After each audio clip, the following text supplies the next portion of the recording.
បាទសួស្តីបងប្អូនយើងទាំងអស់គ្នាបាទស្វាគមន៍មកកាន់វីដេអូថ្មីមួយទៀតហើយបាទនិយាយបាទតកតងទៅនឹងការបាទ register ឬបង្កើតបាទ JNT បាទក៏ដូចជាបាទឆែកអីវ៉ាន់ JNT បាទតាមដានទស្សនាទាំងអស់គ្នាបាទជាដំបូងបាទយើង down បាទ app JNT Cambodia មួយមកបាទបន្ទាប់មកដល់កន្លែងនេះបាទយើងអាចបាទជ្រើសរើសបាទក៏ដូចជាបាទភាសាបាទអង់គ្លេសហើយនិងភាសាខ្មែរបាទយើងងាយស្រួលបាទយើងយកភាសាខ្មែរទៅបាទយើងចុចថាបាទចុះឈ្មោះខាងក្រោមនេះមកបាទវានឹងលោតផ្ទៀងបែបនេះបាទមានលេខទូរស័ព្ទបាទក៏ដូចជាបាទ email បាទពាក្យសម្ងាត់និងការផ្ទៀងផ្ទាត់លេខទូរស័ព្ទលេខកូដដែរគេផ្ញើមកបាទលេខទូរស័ព្ទរបស់យើងអញ្ចឹងយើងដាក់លេខទូរស័ព្ទមកខ្សែរបស់យើងមកបន្ទាប់មកបាទដាក់ Gmail បាទនេះសម្រាប់បាទ Gmail របស់ admin បាទឥឡូវយើងបំពេញបាទ Gmail ហ្នឹងទៅបាទបន្ទាប់មកបាទពាក្យសម្ងាត់ហើយគឺបាទ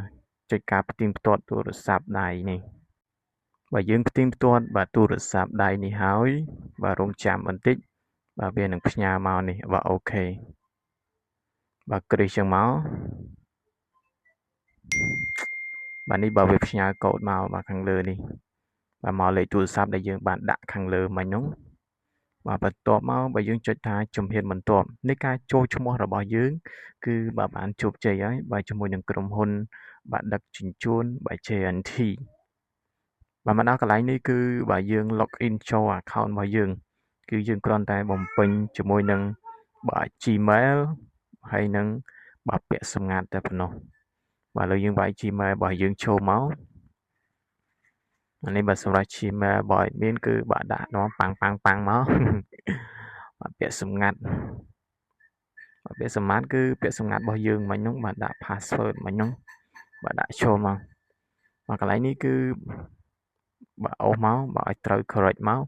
បាទអូខេបាទពេលនេះគឺយើងបាទចូលបានជាមួយនឹង app បាទ JNT បានសម្រេចហើយបាទឥឡូវយើងមកមើលការតាមដានបាទអីវ៉ាន់របស់យើងតើតាមដានដូចម៉េចបាទកន្លែងនេះបាទមកដល់កន្លែងនេះគឺយើងបាទត្រូវចុចរកកន្លែង scan នេះបាទតើតើនឹងការ scan នេះបើយើង scan អា QR ហ្នឹងវា load បែបនេះវាអត់ឃើញអីវ៉ាន់របស់យើងទេប៉ុន្តែបើយើង scan អាកន្លែងប្រទេសនេះអូខេបាក់កូដប្រទេសហ្នឹងវានឹងចេញមកបែបនេះវាកញ្ចប់អីវ៉ាន់យើងបញ្ជាក់ទីតាំងបញ្ជាក់ដល់ណាដល់ណីគឺវាលោតក្រហមនៅខាងលើហ្នឹងអញ្ចឹងអីវ៉ាន់របស់ខ្ញុំនេះគឺចេញតាំងពីសាមញ្ញនោះពីថ្ងៃ29មកដល់ឥឡូវនេះថ្ងៃ30ហើយអញ្ចឹងវាមកដល់ទីតាំងក៏ដូចជាកន្លែងដែលខ្ញុំបានដាក់ហើយអញ្ចឹងបើមានចម្ងល់អីបាទតកតងទៅនឹងការបង្កើត app JNT តកតងនឹងការមើលអីវ៉ាន់អីមិនច្បាស់កន្លែងណាបាទបងប្អូនយើងបាទអាច comment សួរបានបាទ admin នឹងប្រាប់ទៀតបាទអរគុណច្រើនកុំភ្លេចជួយ subscribe ម្នាក់មួយផង